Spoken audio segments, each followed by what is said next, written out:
es Luis Vázquez, soy parte del equipo de planeación financiera de Invested y en la sesión del día de hoy y en algunas sesiones más adelante de este programa de bienestar financiero yo estaré impartiendo los talleres. El día de hoy vamos a tocar uno de los temas para mí de mayor importancia en todo este proceso de planear nuestras finanzas y tratar de conseguir bienestar financiero, que es la preparación para nuestro retiro.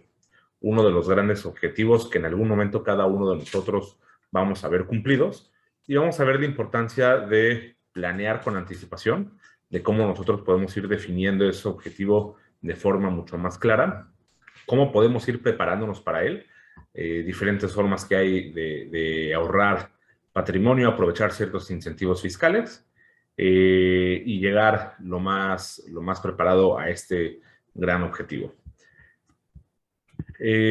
Como siempre, vamos a empezar con los compromisos de la sesión. A medida de lo posible, las personas que puedan mantener la cámara encendida se los vamos a agradecer para que este tipo de interacciones digitales no se sientan tan impersonales. Muchas gracias también por el tema del foco. Sabemos que siempre hay agendas complicadas, que existen varios pendientes, pero es bueno que se tomen ese momento para trabajar en algo de ustedes, ¿no? Recordemos que temas de finanzas normalmente suelen ser temas un poquito complicados de hablar, tal vez de mostrarnos muy abiertos al respecto. Y por lo tanto, pedimos que todos se muestren con una postura de respeto ante las opiniones, comentarios o experiencias que puedan ir compartiendo el resto del equipo. Y por último, la participación. Todas las dudas, preguntas que quieran ir expresando van a hacer de esta sesión algo mucho más nutrido. Vamos a empezar a platicar entonces sobre qué es el retiro. El retiro es esta etapa de nuestras vidas donde ya cesan las obligaciones laborales de una persona.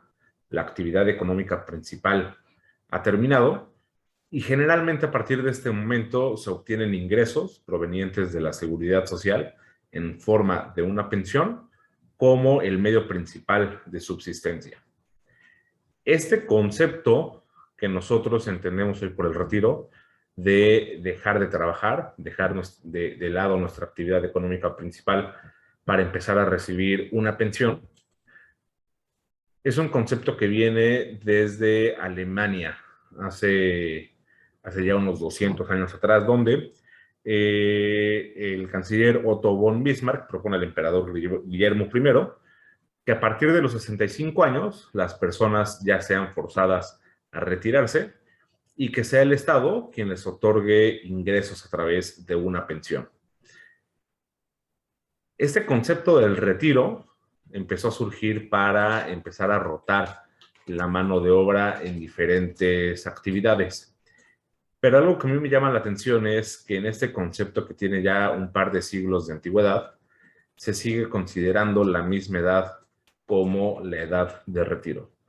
Posiblemente, y lo vamos a retomar un poquito ahorita, pero con el crecimiento exponencial que estamos viendo en la esperanza de vida, yo creo que va a ser algo muy probable que años más adelante varios países empiezan a definir una edad de jubilación mucho mayor.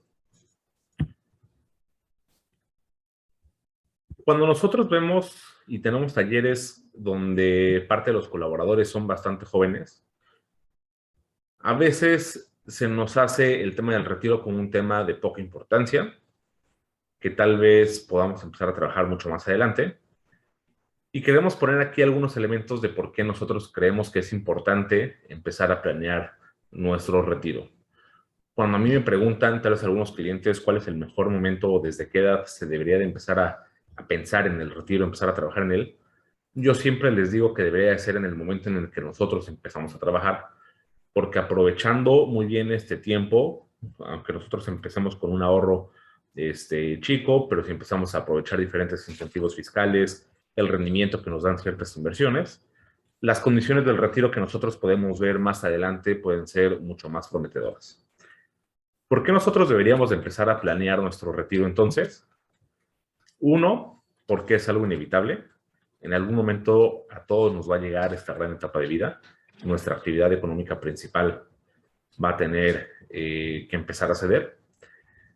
Dos, porque y vamos a ver ahorita en el tema de seguridad social, pero por lo menos para las personas que estamos en la ley Afore o en la ley 97, es decir, las personas que empezamos a cotizar en el Seguro Social después del 1 de julio de 1997, es muy probable que los ingresos que nosotros recibamos de nuestra pensión no sean suficientes. Vamos a ver ahorita algunas estimaciones de cómo podemos hacer el cálculo de nuestra pensión, pero se estima que las personas de la ley Afore tengamos una tasa de reemplazo del 25%, es decir, nuestra pensión va a ser más o menos el 25% de nuestro último sueldo de cotización. Tercera razón, porque además de la jubilación, además de nuestro retiro, todos nosotros tenemos diferentes metas y objetivos que queremos cumplir. Si tenemos ya resuelto, entre comillas, el tema del retiro, si ya tenemos patrimonio formado que en algún momento nos ayude a cubrir nuestro estilo de vida mensual y demás, ya podemos empezar a trabajar en algunos otros objetivos.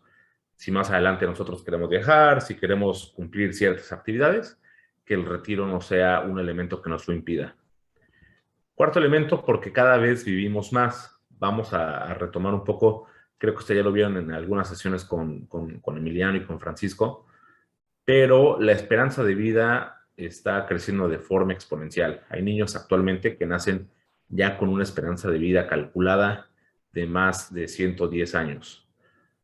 Y por último, para las personas que somos empleados, que trabajamos para una empresa, que somos colaboradores y que estamos inscritos en el Seguro Social, los ingresos que nosotros vayamos a percibir más adelante a través de nuestra pensión son sujetos a mucho riesgo político y bastante incertidumbre.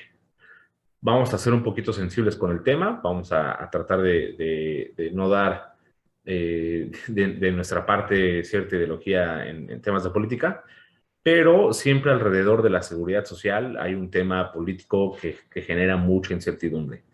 Aquí en México y en varios países de América Latina, los modelos de seguridad social son modelos que actualmente están quebrados. Es decir, los gastos que tienen las pensiones que se pagan mensualmente son mucho mayores a las recaudaciones que se hacen en el mismo sentido, ¿no? Entonces, no sabemos si estos modelos van a ser sostenibles y por eso también tenemos una razón de más para empezar a planear un retiro con mucha mayor anticipación.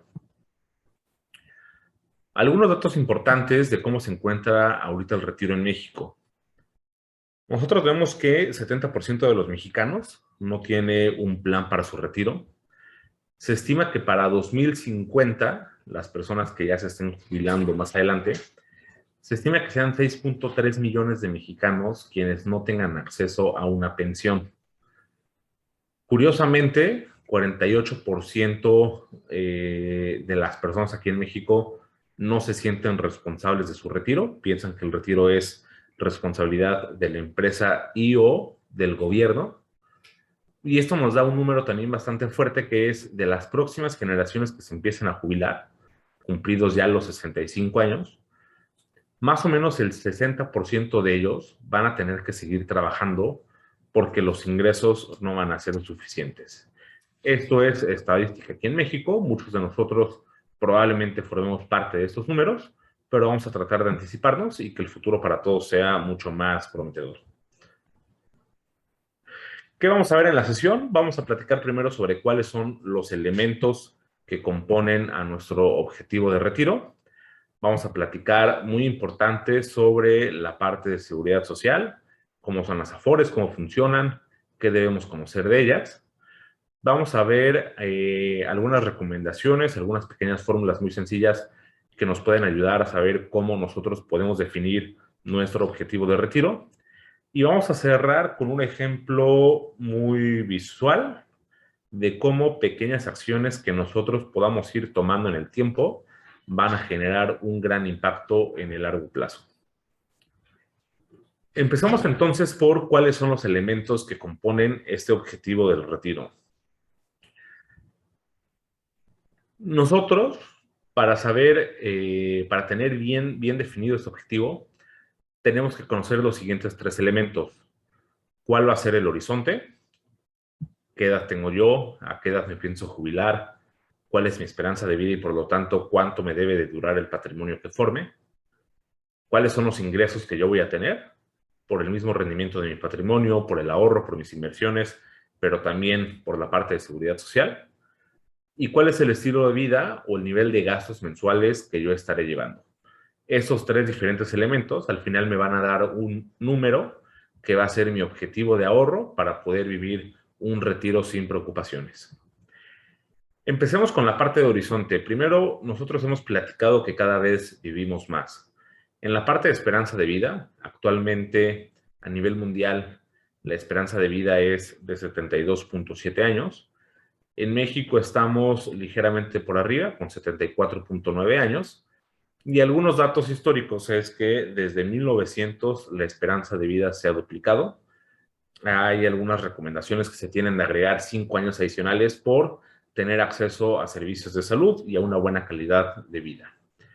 Es muy importante porque hay algunos autores que señalan que con los avances tecnológicos que se tienen en diferentes industrias como salud, como farma, la esperanza de vida va a empezar a crecer de forma exponencial. Enfermedades o padecimientos que hace unos años eran intratables van a empezar a tomar un poco de soluciones, ¿no? Entonces, es posible que nosotros, que muchos, hay autores que nos dicen que tal vez muchos de nosotros que estamos en la llamada tengamos una esperanza de vida de casi 120 años. ¿Esto por qué se vuelve muy importante? Una persona en México que se jubiló, digamos, hace unas 3, 4 décadas, tenía que llegar a su jubilación con el patrimonio necesario para que le cubriera los gastos tal vez por unos 15, 20 años más. Si nosotros nos seguimos jubilando a los 65, es posible que necesitemos formar el patrimonio para que nos dure unos 35, 40 años más. Entonces, de ahí la importancia de siempre tener bien definido cuál es el horizonte para el cual estaremos planeando.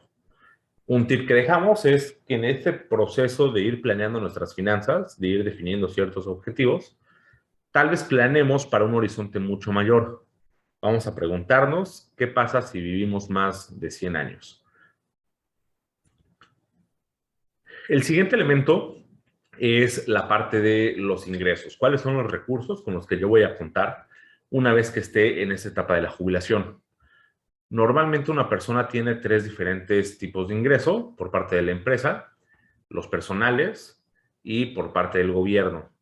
Por parte de la empresa, hay empresas que otorgan a sus colaboradores algunos beneficios a través de un plan de pensiones. En el momento en el que yo me jubile, cómo va a ser el pago único por jubilación que yo voy a recibir. Los ingresos personales, el patrimonio que he generado hasta este momento y cuáles de mis activos de este patrimonio me generan algún tipo de rendimiento. Y por último, de la seguridad social, la parte de servicios médicos también es muy importante, pero lo que más va a influir en cómo nosotros podamos definir ese objetivo de retiro es a través de la pensión. Actualmente aquí en México hay 2 diferentes esquemas de cotización en el Seguro Social. En cuál estamos nosotros está determinado por cuándo empezamos a cotizar en el Seguro Social. Tenemos entonces prácticamente 2 esquemas, la Ley 1973 y la Ley 97. El parteaguas es el 1 de julio de 1997. Las personas que empezamos a cotizar después de esta fecha, estamos en la segunda ley, la ley Afore o la ley 97, y antes de esa fecha son las personas que se encuentran en la ley 1973. Existen algunas diferencias entre las semanas mínimas de cotización, la edad mínima de la pensión es la misma. Para ser beneficiario de una pensión aquí en México debo de tener 60 años cumplidos, pero la parte del cálculo de la pensión es donde empieza a haber muchas diferencias. En la ley 73, las personas que cotizaron antes de julio del 97, el cálculo de la pensión se hace con el promedio de los últimos 5 años de cotización salarial. Por eso, una persona en la ley 73 puede aspirar a una pensión mensual máxima de alrededor de unos 70,000 pesos. Para las personas que estamos en la ley 97, como el cálculo de nuestra pensión es únicamente el saldo acumulado de las retenciones que se nos hacen mes con mes, más las aportaciones voluntarias que nosotros podamos hacer, nos hacen que una pensión estimada para una persona actualmente aquí en México, que cumple con los límites, con los topes de semanas cotizadas, con los topes de sueldo mensual de cotización, hacen que una persona con la ley Afore, con la ley 97, tengan una pensión estimada más o menos de unos 17,000 pesos.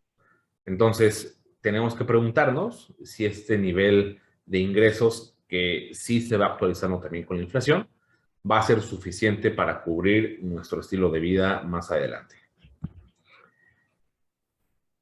Para las personas que tal vez no sepan cómo es la Afore, las Afores son instituciones financieras que administran los recursos de las cuentas individuales de ahorro para el retiro. Oye, Luis, Sí, perdón, una pregunta, Jorge Giró.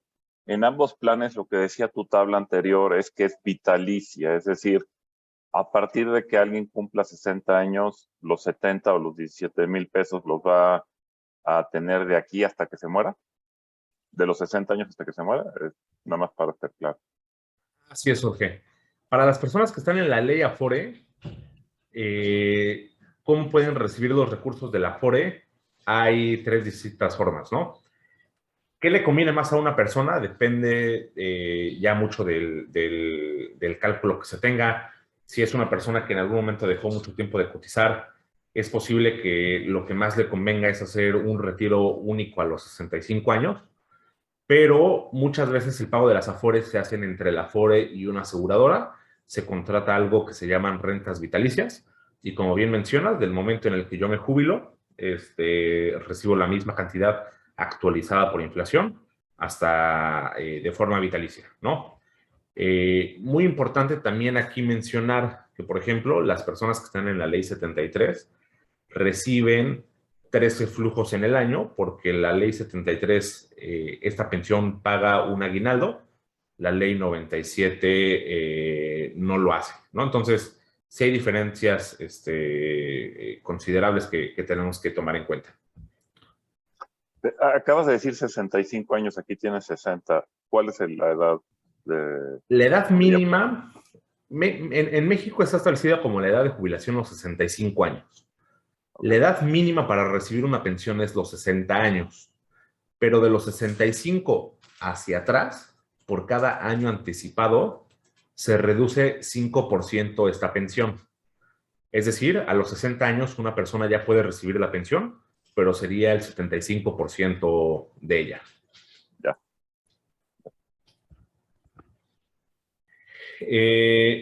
En estas cuentas de las Afores, como les decía, los recursos que se tienen invertidos en ellos se aportan de forma tripartita, es decir, una parte la aportan ustedes, otra parte la aporta su empresa y otra parte lo hace el gobierno. Si ustedes ven los recibos de nómina, van a ver ahí las diferentes retenciones que se van haciendo y cuáles de ellas van a formar parte de la seguridad social. Algo que tienen las cuentas de ahorro para el retiro en la Afore, que también lo tienen diferentes productos privados que ustedes pueden contratar, es que por el artículo de la ley de ISR, el artículo 151, se define que este tipo de instrumentos que incentivan el ahorro para el retiro nos otorgan ciertos beneficios fiscales. Entonces, hay dos formas de hacerlo. Si yo invierto en un plan personal de retiro, que es un producto privado que puedo contratar con un banco, una casa de bolsa, una aseguradora, o si yo hago aportaciones voluntarias a mi Afore, hasta ciertos topes, esas aportaciones yo las puedo hacer deducibles. Nosotros vimos hace un par de meses, tuvimos este ejercicio de hacer nuestra declaración anual. Tal vez muchos de ustedes vieron un saldo a favor en el ejercicio de la declaración. Y este saldo nosotros lo podemos incrementar con aportaciones voluntarias a la Afore. Entonces, son diferentes estrategias de ahorro que hacen que nuestros recursos sean utilizados de forma mucho más eficientes. Actualmente las Afores en promedio nos cobran una comisión del 0.807% anual. Y muy importante, los rendimientos de la Afore dependen ahorita únicamente de cuál es la edad de nosotros. Las Afores invierten en diferentes cajones generacionales. Entonces, dependiendo de cuál es mi edad, es el nivel de riesgo que puede asumir esta cuenta de inversión.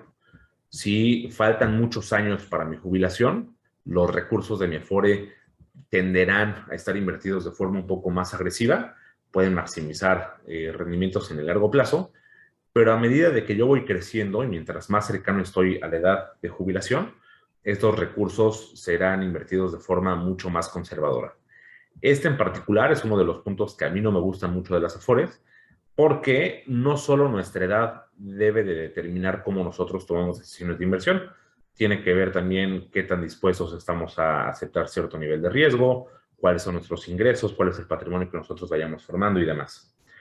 Y como les decía, para las personas que están actualmente en la ley 97, se estima que los ingresos por la pensión que vamos a tener sean una tasa de reemplazo del 25%.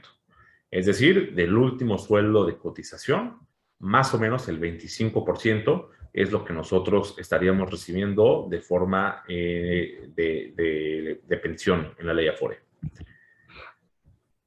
¿Cómo se hacen las aportaciones a nuestra Afore? Originalmente se aporta el 6.5% del salario mensual de cotización, siendo el 5.15% del patrón, el 1.125 del trabajador y el 0.225 del gobierno. Pero con algunas reformas que entraron en vigor el año pasado, de forma gradual, las aportaciones que haga nuestro patrón o nuestra empresa van a ir incrementando hasta llegar a un 13.875% o un 15% total de nuestro sueldo para 2030. Eso es una buena noticia porque para las personas que todavía nos faltan varios años para poder estar en edad de jubilación, lo que quiere decir es que los ingresos estimados por pensión tenderán a ir creciendo.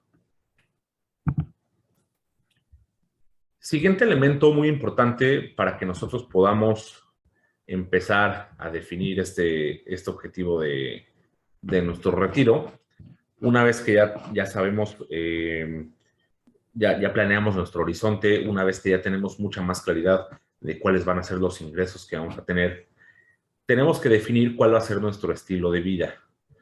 Este número en particular nos va a ayudar a saber cuál es el patrimonio que nosotros tenemos que alcanzar para vivir un retiro bajo nuestras condiciones. Sabemos que es muy difícil proyectar a un horizonte tan largo. Si somos una persona que tal vez nos faltan unos 15, 20, 30 años para la jubilación, saber cuánto dinero vamos a estar gastando en ese periodo de tiempo es muy difícil. Pero podemos empezar por tener un punto de partida inicial. Tenemos que hacernos las siguientes preguntas. ¿Cuánto estoy gastando actualmente? ¿Cuáles gastos sé que tengo certeza de que van a terminar más adelante? Si actualmente estoy pagando colegiaturas, si estoy pagando una hipoteca, es muy probable que para la edad de retiro esos gastos ya hayan terminado. ¿Cuáles gastos van a ir aumentando? ¿Cuáles gastos van a ir disminuyendo? Hay algunos gastos, como los gastos médicos, que a partir de nuestro retiro año con año suelen ser gastos mucho más importantes. Preguntarnos también qué otros objetivos queremos cumplir y tenemos que también ser conscientes de cómo impacta la inflación.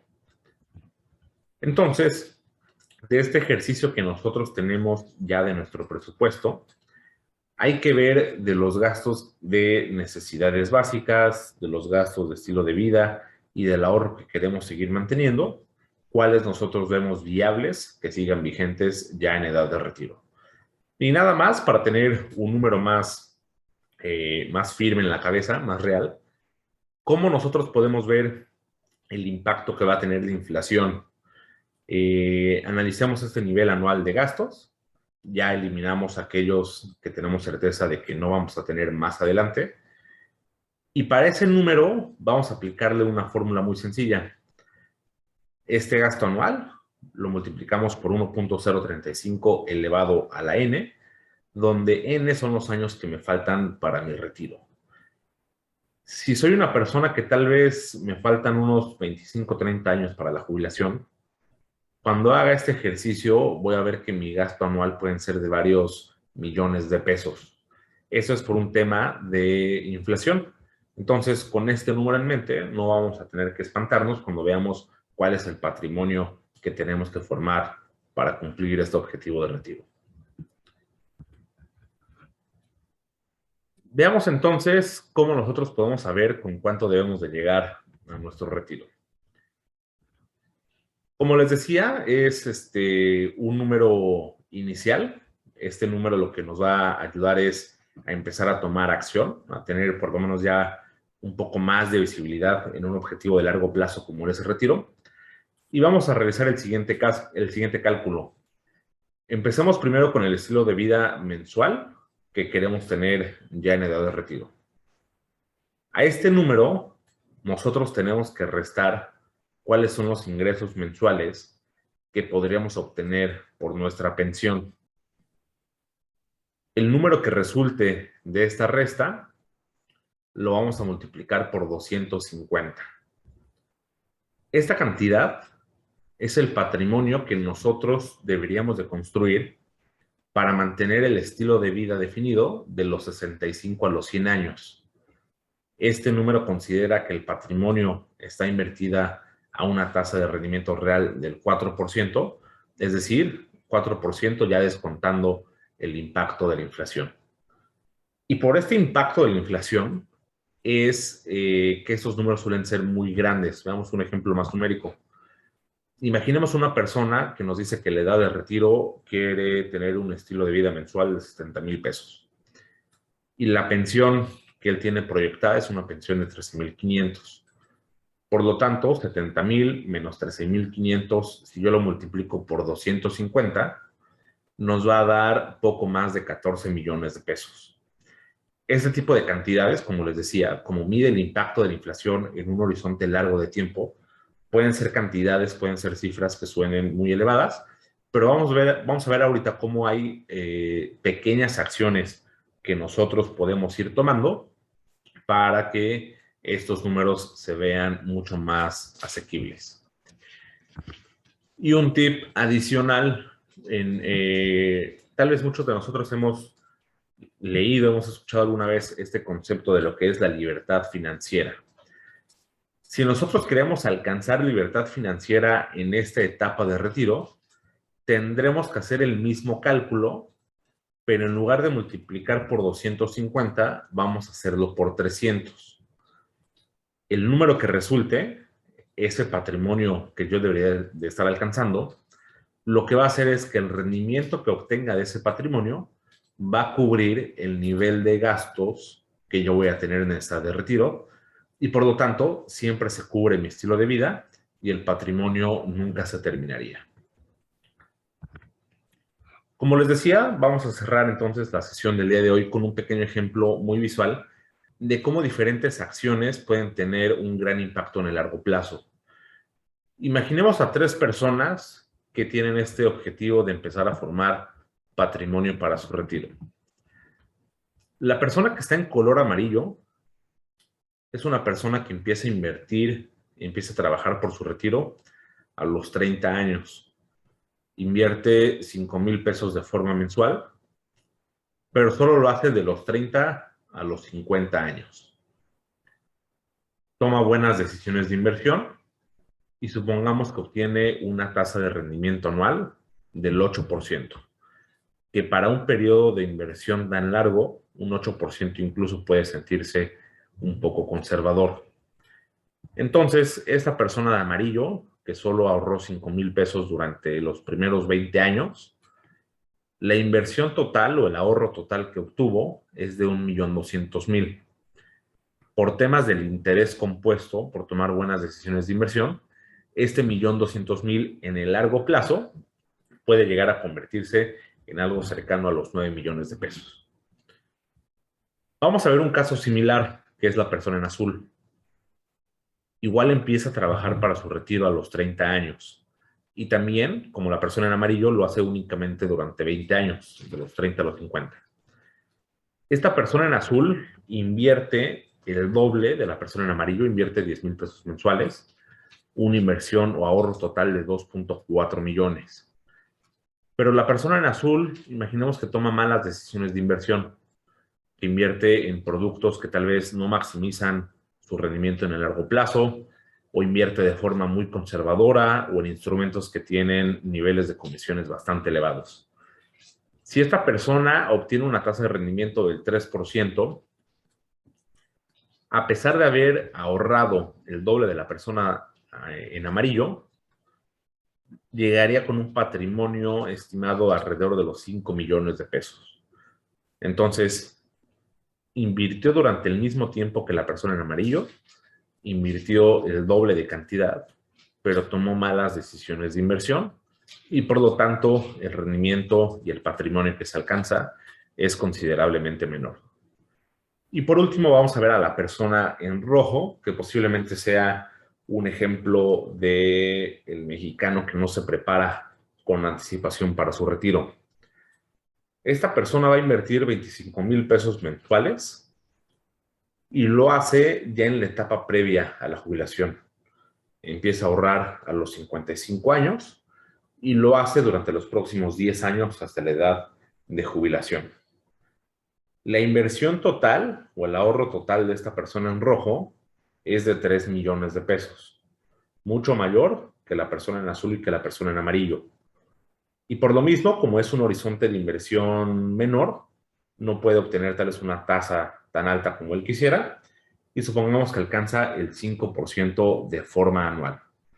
Por lo tanto, esta persona de rojo, que empezó más tarde a prepararse para su retiro, a pesar de que ahorró e invirtió una cantidad mucho mayor, estaría alcanzando por abajo de los 4 millones de pesos. Es muy importante que nosotros le demos la prioridad, la importancia suficiente a este objetivo de retiro, aunque sea un objetivo para el que falten varios años. Si nosotros podemos empezar a tomar acción desde el día de hoy, el retiro que nosotros podamos conseguir más adelante puede ser muy diferente. Puede ser que tal vez nosotros podamos mantener un estilo de vida mucho más holgado, que nosotros tal vez consigamos esta tranquilidad para muchos más años. O también hemos visto personas que empiezan a tomar acción en edad muy temprana y que incluso empiezan a plantearse la posibilidad de ver un retiro mucho más temprano. Tenemos que aprovechar también que para nosotros que somos colaboradores de una empresa, existen diferentes vehículos de inversión que nos permiten que estos recursos que nosotros ahorremos para nuestro retiro sean utilizados de forma mucho más eficiente. Tenemos las aportaciones voluntarias a nuestra Afore, que nos otorgan incentivos fiscales, y tenemos la posibilidad de contratar diferentes instrumentos como los planes personales de retiro, donde nosotros podemos decidir cómo invertir, lo podemos hacer de forma automática, que nos lo carguen a la tarjeta. Son productos que están disponibles para todos nosotros y que hacen que la utilización de nuestros recursos sea de forma mucho más eficiente. Ya para terminar con la sesión del día de hoy y ver si alguno de ustedes tiene alguna duda que nos quiera hacer, nosotros les vamos a dar aquí la posibilidad de coordinar una consultoría financiera individual con uno de los expertos de estrategia y producto de Invested, para que tal vez ellos les puedan ayudar a definir con mucha más claridad este objetivo de retiro y de acuerdo a sus características, a cuánto tienen de capacidad de ahorro, cuánto tienen de experiencia invirtiendo o incluso si no tienen experiencia en nada de esto, ellos los pueden ayudar a buscar las mejores alternativas y saber que el ahorro que van teniendo ustedes está siendo aprovechado de la mejor manera posible. Recuerden que este tipo de consultorías no tienen ningún costo para usted y que todos los temas que se traten van a ser estrictamente confidenciales. Ojalá que puedan aprovechar estas consultorías con parte del equipo de Invested. Como les decía, ellos los pueden ayudar a trabajar de forma mucho más profunda en este objetivo de retiro. Ya nos compartieron, para las personas que quieran escanear el código QR, o si no, ya también aquí en el chat nos compartieron una liga para acceder a la herramienta de calendario y que puedan agendar su consultoría financiera. Son sesiones que duran 25 minutos y ya dependiendo de cuáles son los temas que vayan trabajando con el asesor que se les asigne, pueden empezar a programar sesiones más adelante. Esto sería todo por parte de la sesión del día de hoy. No sé si alguno de ustedes tiene alguna duda o algún comentario que nos quiera hacer.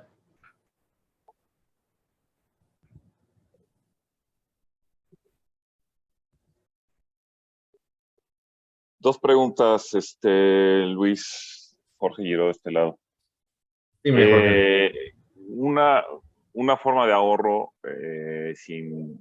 uno de los problemas con el ahorro en la lámina que tú pusiste de los rendimientos es pegarle a esos rendimientos, ¿no? O sea, al 3 al 5 o el número que quieras de por ciento anual.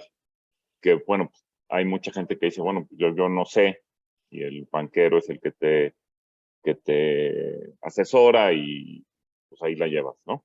Pero pues de repente los mercados, como en estas últimas semanas, pues no ayudan y entonces la gente se pone nerviosa y el banquero le dice, pues espérate, es que pues van a cambiar, pero en fin, ¿no? O sea, lo que quiero decir es que no es así como que voy a invertir al 8% anual y le voy a pegar siempre. Entonces, quisiera un comentario en ese sentido, nada más. O sea, se ven muy bien las láminas y todo, y el 8% y el 5 y todo, pero que des un comentario en ese sentido, si es que me explico la pregunta. Y la segunda es que una alternativa como mexicanos, que vivimos en un país que tiene una moneda que no necesariamente es fuerte, es muy líquida, pero no es fuerte, este, pues una alternativa es lo invierto en dólares, ¿no? O sea, me puedo quitar telarañas de la cabeza y pues conforme voy comprando, conforme voy ahorrando mis 5,000 pesos o mis 1,000 pesos o lo que sea pesos, compro dólares y ahí están. Y ya sé que cuando me retire, pues voy a tener, a lo mejor no tengo 9 millones de pesos, pero pues a lo mejor tengo, no sé, 300,000 dólares o 150,000 dólares, que pues, son dólares. Entonces, en ese sentido, sí es algo que también es, o sea, tú lo ves como algo atractivo o no es necesariamente, históricamente ha sido una buena decisión. Sí, justo este tipo de comentarios más adelante en las sesiones que tendremos exclusivas para el tema de las inversiones. Yo creo que vamos a ver ejemplos de cómo tomando buenas decisiones de inversión, esos números son muy asequibles, ¿no? Para poner algunos ejemplos, si nosotros analizamos y que siempre la recomendación, como lo vamos a ver en estas sesiones, es trata de minimizar los riesgos a los que ya estás expuesto, ¿no? Bien dices, el peso mexicano es una moneda históricamente débil frente a otras como el dólar, el euro, los yenes. Entonces, si tú ya percibes tus ingresos en pesos mexicanos, si la pensión que vas a tener más adelante la vas a recibir en pesos mexicanos, pues trata de diversificar esta parte de tu patrimonio y nuestra recomendación siempre es buscar inversiones de forma global, en diferentes tipos de instrumento, en diferentes monedas, en diferentes mercados. Para poner también un poquito de contexto, por ejemplo, el índice Standard Poor's 500, que es una muestra de las 500 empresas más representativas del mercado estadounidense, desde 1929, y tal vez si hacemos un poquito más pequeño el horizonte, durante los últimos 30 años más o menos, el rendimiento que nos pagó ya en pesos, son inversiones en dólares, y aquí la devaluación del tipo de cambio juega a nuestro favor, pero el rendimiento que nos pagó en pesos anual promedio, incluso con los años de crisis, debe de ser alrededor del 15%, ¿no? Aquí también tiene que ver mucho con la parte de saber tomar buenas decisiones, porque hay personas que al momento de ver caídas empiezan a hacer movimientos, empiezan a ver subidas, empiezan a hacer compras, entonces la psicología del inversionista y la falta de paciencia juega aquí en nuestra contra, ¿no? Y por ejemplo, el Standard Poor's 500, aquí sí históricamente desde 1929, no hay periodos, me parece, de 10 años donde haya presentado rendimiento negativo. Si yo tomo de 1929 al 39 y lo voy analizando así en bloques de 10 años, no hay ningún bloque donde nos haya pagado un rendimiento negativo. Y la buena noticia, como lo vamos a ver también en los talleres de inversiones, es que no son instrumentos que no sean fáciles de acceder. Invertir en este tipo de empresas, hacer nosotros un portafolio de inversión global que tenga exposición a dólares, a mercados americanos, desarrollados, europeos, asiáticos, que sea muy diversificado, lo podemos hacer de forma muy sencilla, con pocos instrumentos de inversión, que son también muy eficientes en el tema de las comisiones, ¿no? Y también reforzando un poquito el tema que nos comenta Jorge aquí, de que el chiste es pegarle a esa tasa, algo que a mí no me gustan de las aportaciones adicionales a la FORE es que en algún momento, entre las comisiones que cobra y los rendimientos que va generando, las Afores en algún momento siento que pueden pecar de conservadoras. Si hay una persona que tal vez le faltan 15 años para la edad de jubilación, pero tiene la capacidad de asumir un poco más de riesgo y quiere invertir de forma global y quiere invertir en dólares, ¿por qué lo vamos a limitar a inversiones en peso mucho más conservadoras? Al igual que las aportaciones a la Afore, cada uno de ustedes puede buscar cómo funcionan, por ejemplo, los planes personales de retiro, que son instrumentos con los cuales yo puedo invertir de forma global, con las características que ya platicamos, y que aparte van a permitir que el ahorro que yo haga para mi retiro lo pueda hacer mucho más eficiente en temas fiscales, porque bajo ciertos topes, al igual que las aportaciones a la FORE, los voy a poder hacer deducibles, ¿no? Entonces, recordemos que cada vez que tenemos este tipo de deducciones personales, es recuperar dinero que está sobre la mesa, ¿no? Sobre impuestos que ya pagamos, tratar de conseguir un saldo a favor. Y a diferencia de otras deducciones personales, como lo pueden ser tal vez las personas que paguen un seguro de gastos médicos, que tengan gastos hospitalarios, gastos de colegiatura, las aportaciones a la FORE es algo que podemos mantener como una deducción constante de aquí a nuestra edad de jubilación. Entonces, si a esta tabla que veíamos al final le sumamos el impacto de los beneficios fiscales, el patrimonio que podemos formar todavía es mucho mayor. Entonces, ojalá que esos temas de retiro, que son temas muy, muy complejos, les haya dejado algo de inquietud para poder empezar a trabajar en él. Y sabemos que a veces pensamos de, faltan 30 años para que me preocupe por eso, tal vez ahorita puedo enfocar mis recursos en otras alternativas, pero créanme que es muy importante, ¿no? Y mientras más pronto estemos tomando acción, los objetivos que vayamos a cumplir, aumentamos la probabilidad de cumplimiento y en este caso del retiro podemos tener un retiro con muchas mejores condiciones. Entonces, ojalá que cada uno de ustedes pueda tomar este tipo de consultorías y ya expresar dudas muy particulares con el asesor que les sea asignado. Sí, gracias Luis. Y yo nada más les quisiera dar, Susana, perdón, ya te interrumpí, pero nada más tres recomendaciones. Uno, ahorren lo que sea, ahorren para el retiro, más allá de la Afore que ya van a tener. Veo en el Zoom varias caras de cuates muy jóvenes, mujeres muy jóvenes. No se dejen llevar porque falta mucho.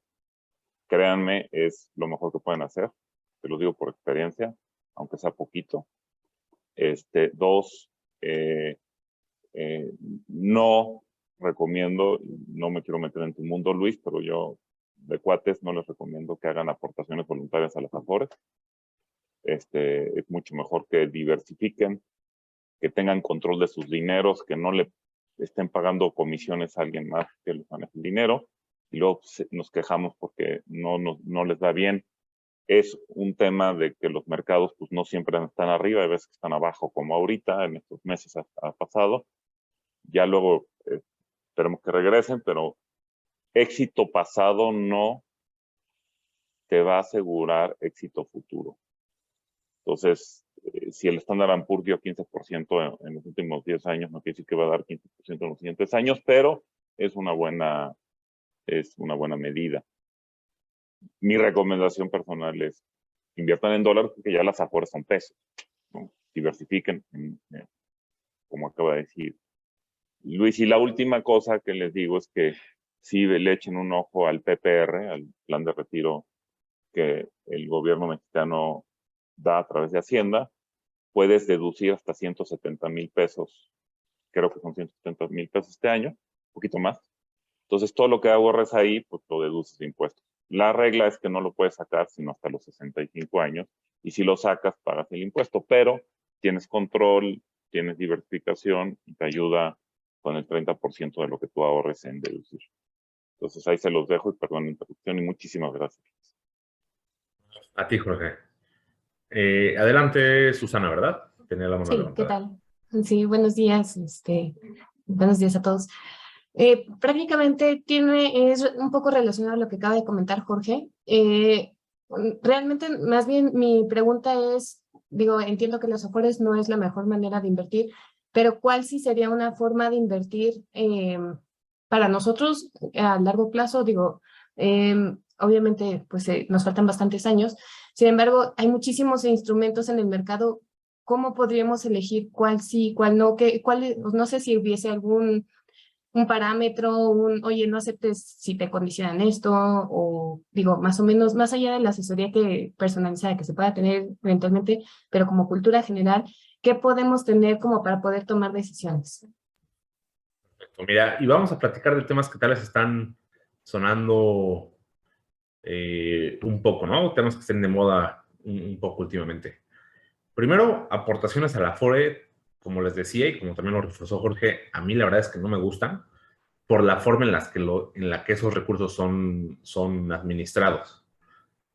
Hace algunos años atrás hubo una cantidad importante de personas que en el estado de cuenta de la Afore vieron una bajada muy grande de los rendimientos porque parte de estos recursos, como las Afores tienen mandato institucional de promover las inversiones nacionales, locales también a nivel federal y para el desarrollo de infraestructura energética y demás, pues hubo un porcentaje importante de las Afores que fue invertida en el aeropuerto, en el nuevo aeropuerto de la Ciudad de México, ¿no? Entonces, pues de repente ahí llegó un golpe a nuestros fondos para el retiro, donde tal vez nosotros no hubiéramos tomado esa decisión de inversión, pero aquí sí no tenemos la capacidad de distinguir a dónde queremos que se vaya nuestro dinero. Yo creo que una parte de nuestro ahorro para el retiro de largo plazo debe de irse a un PPR, a un plan personal de retiro. Una parte, no todo. Y esta parte es lo que nosotros podamos hacer deducible. Bien decía Jorge, el límite para este año, ya considerando tal es el valor actual de la UMA, es alrededor de unos 175,000 pesos, pero está topado a 175,000 pesos o el 10% de mi ingreso anual. Entonces, esas son las condiciones. Y todo lo que exceda, lo que ya no pueda ser deducible en la Afore, puedo hacerlo a través de un portafolio de inversión. Vamos a ver en las sesiones de retiro, en las sesiones de inversiones, perdón, cómo hay diferentes plataformas que yo mismo puedo gestionar, donde yo puedo elegir cuáles son los instrumentos en los que quiero invertir, instrumentos que son muy eficientes también en el tema de las comisiones, instrumentos globales. Entonces, yo creo que eso les va a dar mucha más claridad en cómo empezar a invertir, ¿no? El tema de las comisiones aquí en México es muy importante cuidarlo. Normalmente los fondos de inversión, que son instrumentos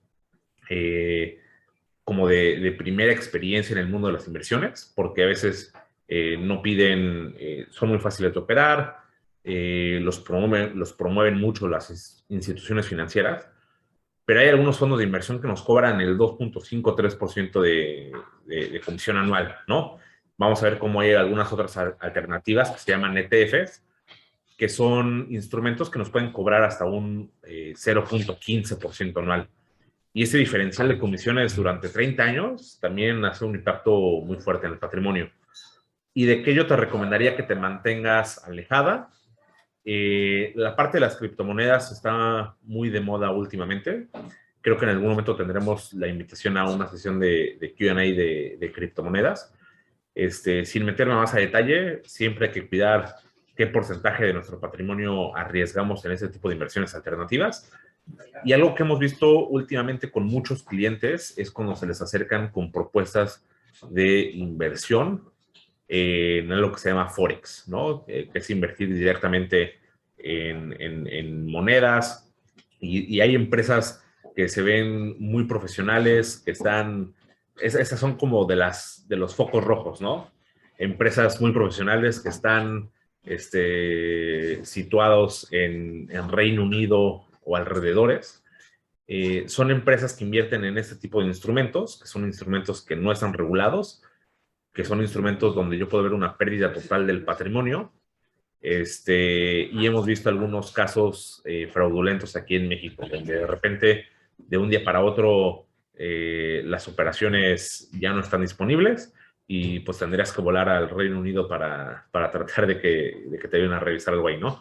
Entonces, esas serían como las recomendaciones iniciales, y lo que yo sí les diría es que estén atentos para cuando tengamos las sesiones de inversión, y creo que ahí podemos dar mucha más claridad en estos temas. Perfecto. Ya por último nos van a compartir aquí en el chat una liga de evaluación de la sesión del día de hoy. Ojalá que nos puedan ayudar con algunos comentarios, que nos regalen un par de minutos de su tiempo para saber cómo nosotros podemos ir mejorando el contenido y la forma de darla, para que sesión a sesión nos aseguremos de que les estamos entregando el mayor valor posible. Esto sería todo por parte del equipo de Invested. Muchas gracias, equipo de Prologis. Que tengan todos excelente viernes y que tengan también un excelente fin de semana. Gracias. Hasta luego.